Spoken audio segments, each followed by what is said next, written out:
everyone, welcome to my channel Kitchen Craze. இன்னைக்கு நம்ம பார்க்க போற ஒரு சூப்பரான ரெசிபி, ஒரு அருமையான ஒரு யம்மியான கேக், ட்ரெஸ்லெஷிஸ் கேக். இது எப்படி செய்யலாம்னு பார்க்கலாம். நம்ம இது வீட்டிலே சுலபமாக செய்யலாம். வாங்க எப்படி செய்யலாம்னு பார்க்கலாம். ஃபர்ஸ்ட் ஒரு 3 எக்கோட ஒரு மஞ்சக்கரு எடுத்துக்கோங்க.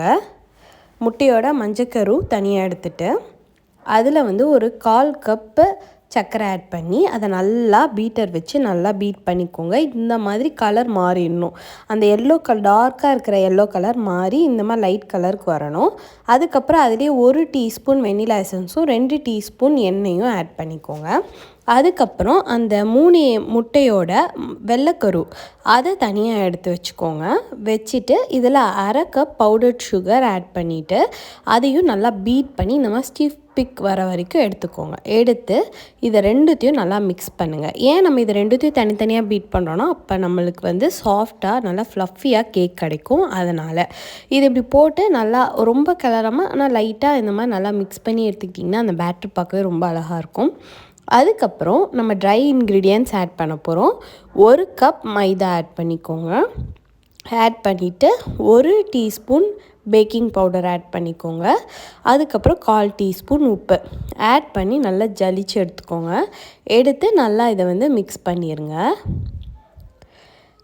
மிக்ஸ் பண்ணால் நம்மளோட பேட்டர் சூப்பராக ரெடி ஆகிடும். நான் அதுக்கப்புறம் ஒரு நீட்டமான ஒரு ட்ரே எடுத்திருக்கேன். இந்த ட்ரேயில் நீங்கள் அந்த பேட்டரை நான் ஃபில் பண்ணி வச்சுக்கிட்டு ஃபுல்லாக நான் ஆயிலால் நல்லா கோட் பண்ணி எடுத்துக்கிட்டேன். அதுக்கப்புறம் அது அருமையாக நல்லா பேக் ஆகி வந்துருச்சு. நான் குக்கரில் தான் பேக் பண்ணேன். அதுக்கப்புறம் விப்பிங் க்ரீம் ஒரு 1/4 கப் விப்பிங் க்ரீம் எடுத்து நல்லா பீட் பண்ணி வச்சுக்கிட்டேன். அதையும் நல்லா பீட் பண்ணி நல்லா ஸ்டிஃப் பிக் வரைக்கும் எடுத்துக்கிட்டேன். இதில் இந்த கப்பில் ஒரு 1/2 கப் பால், 1/2 cup condensed milk, 1/4 cup whipping cream எடுத்து அதை நல்லா கலக்கி வச்சு இந்த கேக் பேட்டரில் ஊற்றுங்க. இதான் ட்ரெஸ்லெஷிஸ் கேக்குக்கு நல்லா அந்த கேக்கை நல்லா மாய்ஸ்டாக வைக்கும். இப்போ நம்ம பீட் பண்ணி வச்சுருந்த அந்த விப்பிங் க்ரீமை நல்லா அது மேலே நான் அப்ளை பண்ணுறேன். அப்ளை பண்ணி நல்லா எடுத்துக்கோங்க. இதில் எனக்கு கொஞ்சம் விப்பிங் க்ரீம் இன்னும் எக்ஸஸாக இருந்தனால அதில் நான் பிங்க் கலர் ஆட் பண்ணி அதில் லைட்டாக டிசைன் கொடுத்துக்கிட்டேன். உங்களுக்கு இல்லை இந்த ஒயிட் விப்பிங் க்ரீம் மட்டும் கொடுத்துட்டு மேலே ஏதாவது உங்கள் ஃபேவரட் ஃப்ரூட்ஸ் வச்சு கூட நீங்கள் அரேஞ்ச் பண்ணிக்கலாம்.